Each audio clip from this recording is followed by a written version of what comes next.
வணக்கம், வந்தனம், நமஸ்தே, நமஸ்கார், நமஸ்தே. நான் உங்க எழில். இது நியூஸ் 18 தர்பார்.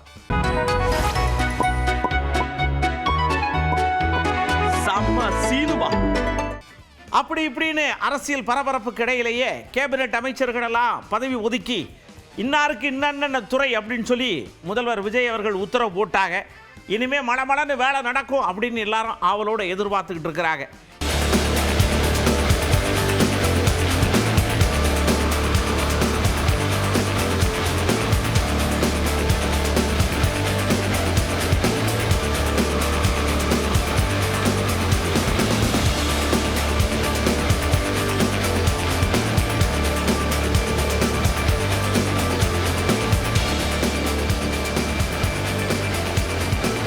ஐயா, இந்த 2500 எப்பயா வரும், 1000 ரூபாய் அப்படி இப்படின்னு போட்டியே அப்படின்னு ஊருக்குள்ள பரவலா கேட்டுக்கிட்டு இருக்காங்கன்னு நிர்மல் குமார் ஐயாட்ட போய் கேட்ட உடனே ஃபினான்ஷியல் பட்ஜெட், ஃபினான்ஷியல் பெரிய அளவில் நிதி ஒதுக்கீடுகள் எல்லாமே ஃபினான்ஷியல் பட்ஜெட் முடிஞ்ச பிறகு தான் பண்ண முடியும். அதுக்கான பட்ஜெட் வர்றதுக்குள்ள முதல்ல அதுக்கான தேவைகளை நிதி ஆதாரங்களை சரி செய்து ஃபினான்ஷியல் பட்ஜெட் முடிஞ்ச பிறகு தான் செய்ய முடியும். ஸோ இதெல்லாம் ஒரு ஜியோவில் பாஸ் பண்ண முடியாது.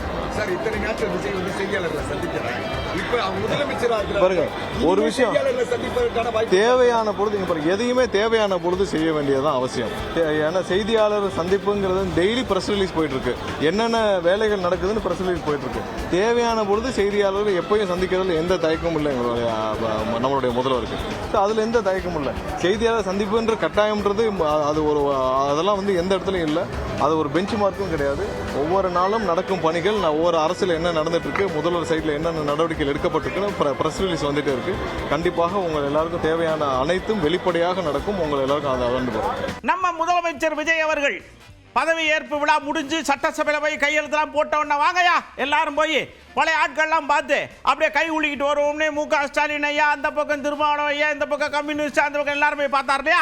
அதே மாதிரி கேரளாவிலையும் இது நல்ல ட்ரெண்டா இருக்கேன்னு சொல்லிட்டு நம்ம வீடி சதீஷன் இருக்கார்ல, அவர் சரண் போய் பினராயி போய் கட்டி பிடிச்சி என்னை வாழ்த்துங்க அப்படின்னு சொல்லி வாழ்த்து வாங்கிட்டு வந்திருக்கார்.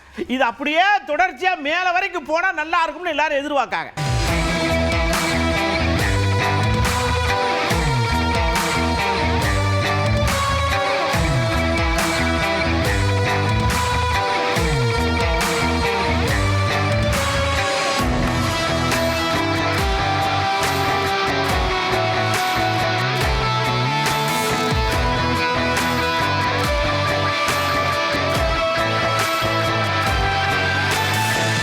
முதல்வராக பதவியேற்ற விஜய் அண்ணா அவர்களுக்கு வாழ்த்துக்கள், நன்றி. உங்க முன்னாடி ஏகப்பட்ட சவால்கள் இருக்கு. யார் தெரியுமா? நம்ம சௌந்தர்யா ரஜினிகாந்த் அவர்கள். டெஃபினட்டா ரொம்ப ஒரு ஹிஸ்டாரிக் வின்.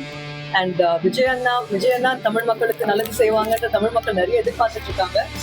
அண்ட் விஜய் அண்ணா அண்ட் டிவிகே கேடர் எல்லாரும் தமிழ் மக்களுக்கு நல்லது செய்யணும். அண்ட் கூட என் குடும்ப சார்பாக விஜய் அண்ணாக்கு wish you all the best Anna. And நிறைய சேலஞ்சஸ் ஃபேஸ் பண்ணி வந்திருக்கீங்க, நிறைய சேலஞ்சஸ் வரப்போகுது. But I'm very sure that he will deliver and I wish him all the best. Anitha Radhakrishnan ஐயா தொகுதிக்கு போய் எல்லாருக்கும் நன்றிங்க ஓட்டு போட்டதுக்கு. அப்படியே சிலம்பத்தை வேற சுத்தி அடிச்சு சொல்றாங்க.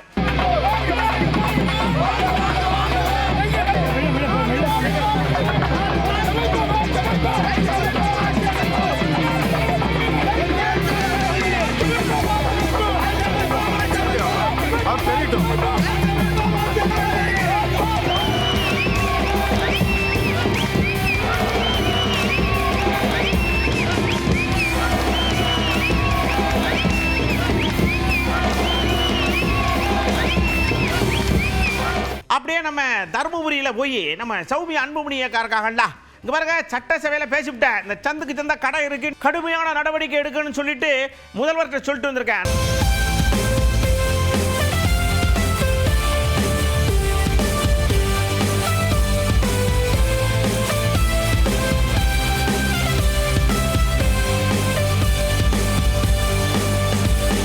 இப்ப இன்னி வரைக்கும் எப்படி நம்ம குழந்தைங்களை கூப்பிடுறோம்? குட்டி எப்படி கூப்பிடுறோம்? குட்டி வான்னு கூப்பிடுறோம். குட்டினா சின்னதா குட்டி வரலனாலும் 6 அடிக்கு ஒரு குழந்தை வருது, அதான் குட்டின்றோம். ஏன்னா நம்ம குழந்தைகளே நம்ம இன்னும் அப்படிதான் நம்ம பாக்குறோம். ஆனா அவர்களை எதற்காக இப்ப கொடுத்துருக்கிறோம்? குடிக்கு பலி கொடுத்துருக்கோம் இல்லையா? அதனால அந்த நிலைமை மாற வேண்டும். போதை பழக்கம் தமிழ்நாட்டை விட்டு ஒழிக்கப்பட வேண்டும் என்பதற்காக தான் நிறைய திட்டங்களை நாம் கொண்டு வர வேண்டும். அதற்காக என்னுடைய முயற்சி கண்டிப்பாக இருக்கும் என்று தெரிவித்துக் கொண்டு, எனக்கு என் மேல் பாசம் வைத்து நம்பிக்கை வைத்து நீங்க எல்லாம் எனக்கு வாக்களிச்சிருக்கீங்க. மாம்பழ சின்னத்தில் வாக்களித்த அத்தனை நல்ல உள்ளங்களுக்கும், இந்த தர்மபுரி சட்டமன்ற தொகுதியில் இருக்கிற அத்தனை நல்ல உள்ளங்களுக்கும் என் மனமார்ந்த நன்றி.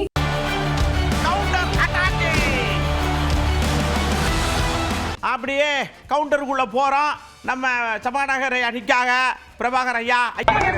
அமைச்சரவை பட்டியல் முதற்கட்டமாக வெளியாக அடுத்த கட்ட பட்டியல் அமைச்சரவை இன்னும் முழுமை பெறாம இருக்கு சார். கைக்கெல்லாம் கீழே இருக்குங்க சார். எதை எப்போது செய்ய வேண்டும் என்பதை நன்றாக அறிந்திருக்கிற முதலமைச்சர் கிடைத்திருக்கிறார். ஏற்ற நேரத்தில் ஏற்ற விதமாக அவர் செயல்படுவார். சடக்குன்னு நம்ம ஆளுங்க சரி அதை விடுங்க. நீங்க இப்ப என்ன முடிவில் இருக்கிய? ஏடிஎம் கிழந்து 2 குரூப்பா வந்து இவ்வளோ தான் கொறடா போடணும் அவ்வளோ தான் கொறடா போடணும் அப்படின்னு உங்களை பாடாப்படுத்துறாங்களே. நீங்க இப்போ ஒரு முடிவுக்கு வந்திருப்பீங்க, என்னன்னு சொல்லுங்கன்னு சொன்னா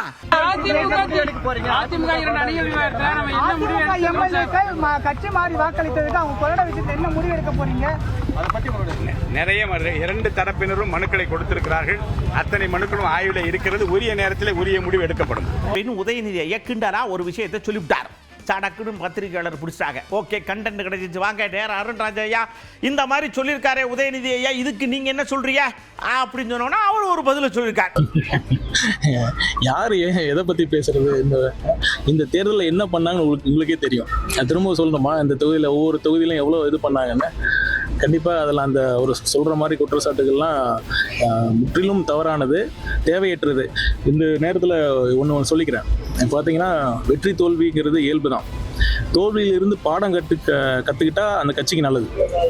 இதுவும் கீழே விழுந்தாலும் மீசையில் மண் ஓட்டலங்கிற கதையாக இத்தனை சதவீதம் ஓட்டு வாங்கியிருக்காங்க, இத்தனை சதவீதம் மக்கள் வாக்களிக்கவில்லை அப்படின்னா, இதுக்கு முன்னாடி நடந்த திமுக ஆட்சியில் 100% திமுகவுக்கு மக்கள் வாக்களிச்சாங்களா என்ன? அப்படியே அருண்ராஜையா, இப்போ நீங்க எப்படி இந்த மேல இருக்கிற மத்திய அரசோட இணக்கமா போவீங்களா என்ன செய்யணும் கேட்டா, இங்க பாருங்க, எங்களுக்கு தமிழ்நாட்டு நலன் முக்கியம். அவங்களோட இணக்கமா போய் வாங்குற ரூபாயெல்லாம் கவக்குன்னு வாங்கி நலன் சார்ந்த விஷயங்கள்லாம் பண்ணிடுவோம். அதே நேரத்தில் சுயமரியாதை முக்கியம்டா, அதையும் காப்பாற்றுவோம்கார். எதிர்க்கணுங்கிறதுக்காக எதிர்க்க வேண்டிய அவசியம் இல்லைங்க. இப்போ கொள்கை ரீதியான மாநில உரிமைகள் சார்ந்த ஒரு எந்த வித முடிவாக இருந்தாலும் மாநில உரிமைக்காக தமிழக வெற்றி கழகம் முதல் கட்சியாக குரல் கொடுக்கும், போராடும். அதை தவிர இந்தியா ஒரு கூட்டாட்சி நாடு, இட்ஸ் ஃபெடரல் ஸ்டேட். அதனால் இது மாநில உரிமை சார்ந்தது. இந்த நிதியை நாங்கள் ஒரு இணக்கமான சூழ்நிலையில் தான் நாங்கள் அணுகுவோம். we want to cooperate with the union government. At the same time, we want to firmly assert the rights of the states. அப்படியே இன்னொரு விஷயத்தை ஆணித்தரமா சொல்றார். நாங்க ரொம்ப உறுதியா இருக்கோம், தாவேகா மிக உறுதியாக இருக்கிறது. எதுல? நீட்டை ஒழிக்கிறதுல. அதான் எங்கள் தமிழக வெற்றி கழகத்தின் நிலைப்பாடு என்னென்னா, இந்த மாதிரி ஒரு நாடு ஃபுல்லாக ஒரு தேர்வு முறை ஏற்புடையது இல்லை. ஏன் ஒரு நாடு ஃபுல்லாக இத்தனை லட்சம் மாணவர்கள் எழுதக்கூடிய ஒரு தேர்வில் இவ்வளோ லட்சம் கொஸ்டின் பேப்பர்ஸ்லாம் இருக்கிறப்ப கண்டிப்பாக ஏதோ ஒரு இடத்துல இந்த மாதிரி லீக் ஆகிறதுக்கான பாசிபிலிட்டிஸ் இருக்க தான் செய்யுது. இது கல்வி, மருத்துவம் மாநில பட்டியலில் வரணும். அதுதான் தமிழக வெற்றி கழகத்தின் கொள்கை முடிவு. அதற்காக தான் நாங்கள் போராடுவோம். இந்த நீட் மாதிரி தேர்வுகள் தேவையில்லை. நாங்கள் நீட்டை ஆரம்பத்துலேருந்து எதிர்த்துக்கிட்டு தான் இருக்கோம். விரைவில் இதற்கான சட்டப்பூர்வமான என்னென்ன ஆக்ஷன்ஸ் பண்ணுமோ அதுவும் பண்ணுவோம். அந்த இடைப்பட்ட காலத்தில் நாங்கள் என்ன கேட்டிருக்கோம்னா, தமிழக வெற்றி கழகம் மருத்துவம் ஒரு தனியான ஸ்பெஷல் கன்கரண்ட் லிஸ்ட்டில் கொண்டு வரணும். இது மாநில உரிமை சார்ந்தது. இது மாநிலம் மருத்துவ நுழைவுத் தேர்வு அட்மிஷன்லாம் மாநிலமே பண்ணணுங்கிறது தான் எங்கள் நிலைப்பாடு. இதற்காக தொடர்ந்து போராடுவோம். அப்படியே நம்ம வீரபாண்டியன் ஐயா, அதான் கம்யூனிஸ்ட்கார ஐயா, அவங்ககிட்ட போய் ஐயா சடன்னு போனிய, ஆதரவு கொடுத்திய, இப்படிலாம் இருக்கணும்னு வேற சொன்னீங்க. இப்போ அவங்களுடைய அணுகுமுறை உங்களோட எப்படி இருக்கு? ஆளுநருடைய தலையீடுகள் இல்லாமல் இருப்பதற்கும், தொலைபுறமாக பிஜேபி ஆட்சியை தடுப்பதற்கும், மக்கள் வழங்கிய ஜனநாயக தீர்ப்புக்கு மதிப்பளிப்பதற்கும் இந்திய கம்யூனிஸ்ட் கட்சி தமிழக வெற்றி கழகத்திற்கு தனது ஆதரவை நல்கியது. இந்த ஆதரவை, இத்தகைய அரசியல் முடிவை சூழல் கருதி எடுக்கப்பட்ட சரியான முடிவு என்று இந்திய கம்யூனிஸ்ட் கட்சியின் தமிழ்நாடு மாநில குழு அங்கீகரித்திருக்கிறது.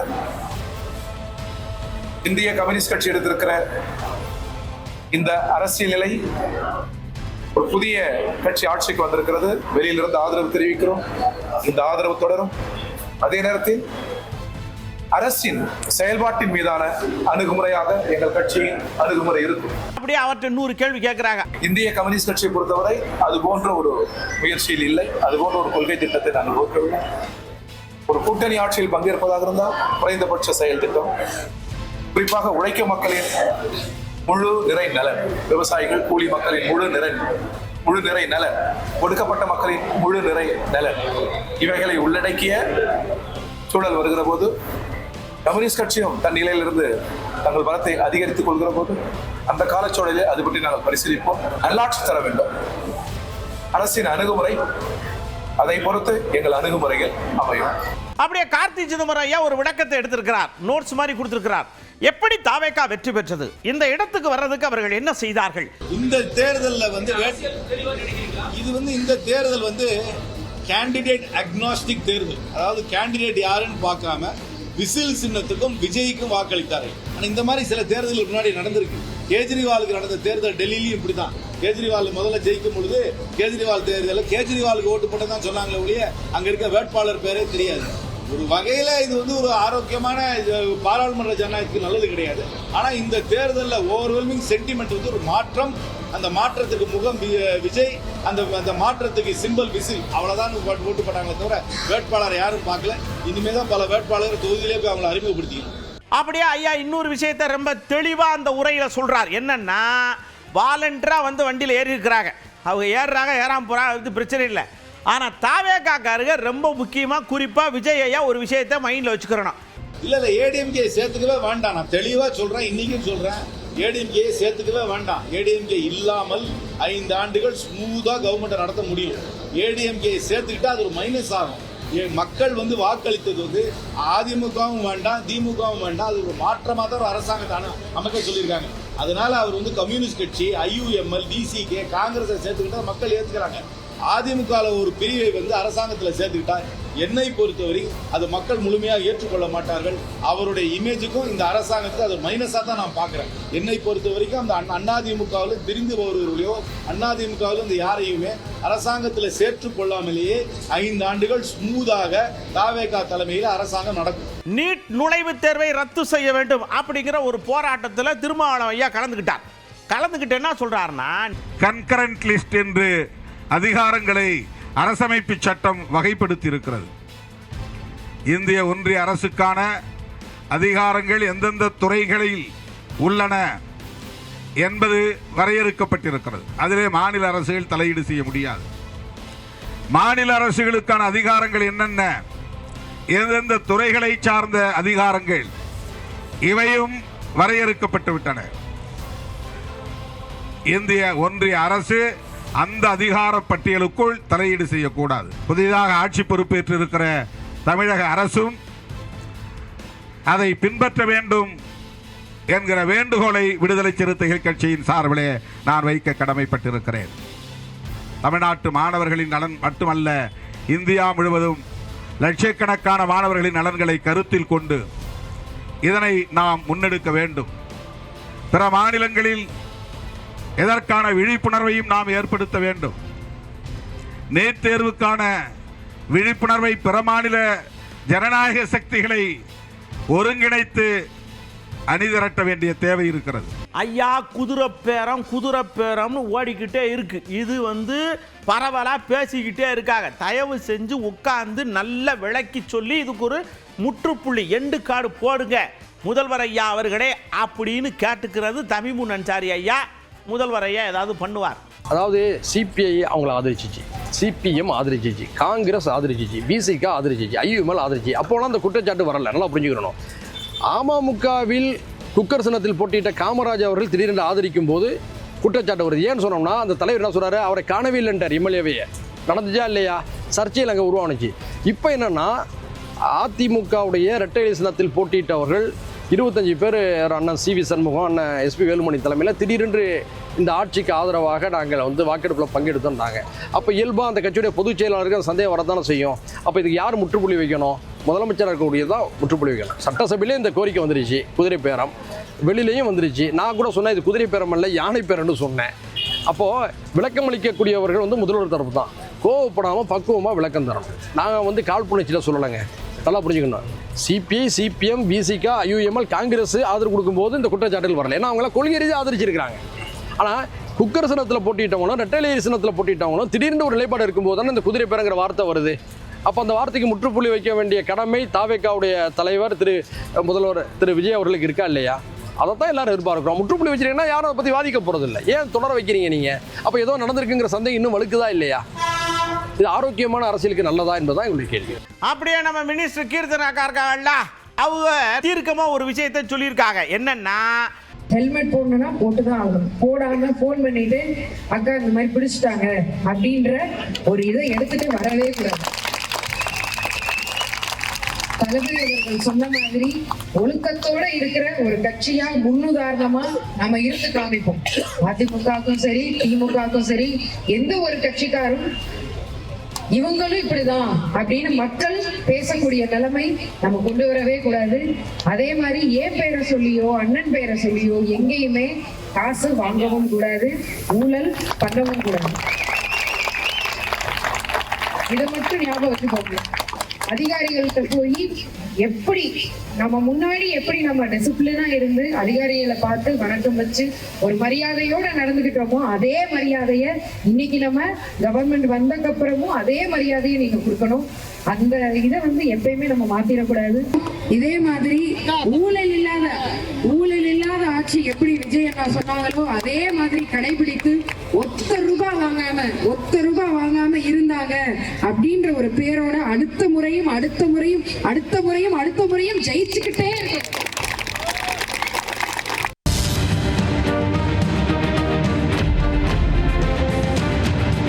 அப்படியே வேடிக்கை பார்த்துட்டு இருக்கவங்கள அங்கே வாங்க. நீட் தேர்வை இனிமேல் அடுத்த வருஷத்துல இருந்து ஆன்லைன்லேயே நடத்த போகிறோம் அப்படின்னு சொல்லி அனௌன்ஸ் பண்ணியிருக்காங்க. முறைகேடுகளெல்லாம் தடுக்க போகிறாங்களாம். இதை பற்றி நீங்கள் என்ன நினைக்கிய அப்படின்னு கேட்ட உடனே பதில் சரட்டுன்னு நெட்டு வேகத்தில் வருது. ஆமாம், அடுத்த வருடம் வந்து ஆன்லைனில் தான் நடத்த போகிறேன் அப்படின்னா இது வந்து எப்படி சாத்தியமாகும்? அதே போல் அதில் எதுவும் பிரச்சனை வராதான்றது மத்திய அரசு உறுதியளிக்குமா? இன்னும் நிறைய ஃப்ராடு நடக்காமலாம் இருக்காது, நடக்கும். இது ஆன்லைன் கொண்டு வரப்ப இன்னும் மோசடியான தானே நடக்கும். அது எப்படி அதை ஏற்றுக்கிறது? அது கண்டிப்பாக ஆன்லைன் போனால் இன்னும் மோசடியாக தான் ஆகும். அது சர்வர் கேக் பண்ணலாம். பல்வேறு இன்னைக்கு விஞ்ஞானம் எவ்வளவோ வளர்ந்துருச்சு. எக்ஸாம் பேப்பர்லாம் லீக் ஆச்சு அப்படின்னு சொல்லிட்டு இப்போ ஆன்லைன் எக்ஸாம்னு கொண்டு வந்துட்டாங்க. அதுலேயே எழுதினாலும் சர்வர் ஹேக் பண்ணுவாங்களே. நீங்கள் அப்படி பண்ணாலும் அப்போ அதுக்கடுத்து என்ன எக்ஸாம் வைப்பாங்களா? அப்போ நாங்கள் என்ன செய்யறது? பார்த்தீங்கன்னா தோடு, பின்னு, மூக்குத்தி எல்லாம் கழட்டி வச்சு எக்ஸாம் எழுதினாங்க. அதையே இப்போ கேன்சல் பண்ணிட்டாங்க. அதனால் இனிமேல் எப்போவுமே நீட் தேர்வு எக்ஸாம் வேண்டாம், எனக்கு நீட்டே வேண்டாம். கண்டிப்பாக தடுக்கலாம். ஏன்னா கம்ப்யூட்டரில் வந்து அவங்க எல்லாம் ஆட் பண்ணி வச்சுருந்ததுனால அதை வந்து அவங்க எடுக்கிறதுக்கு வாய்ப்பு இல்லை. இது பேப்பர்ஸ் அப்படிங்கும்போது தான் இது வந்து பேப்பர்ஸ் எடுத்துடுறாங்க. கணினி முறையில் பண்ணும்போது நமக்கு மோஸ்ட் ஆஃப் வந்து அவாய்ட் பண்ணலாம். இந்த மாதிரி இஷ்யூஸ்லாம் எதுவும் வராது. ஏற்புடையதல்ல, இதுக்கு மாற்று கண்டிப்பாக வேண்டும். இதேவரை ஏகப்பட்ட விஷயத்தோட அடுத்த தர்பாரா நான் உங்களை சந்திக்கிறேன். அதுவரை உங்களிடமிருந்து அன்போடும் பண்போடும் பாசத்தோடும் விடைபெற்றுக் கொள்வது உங்கள் அன்புடன் எழில். வணக்க மக்களே.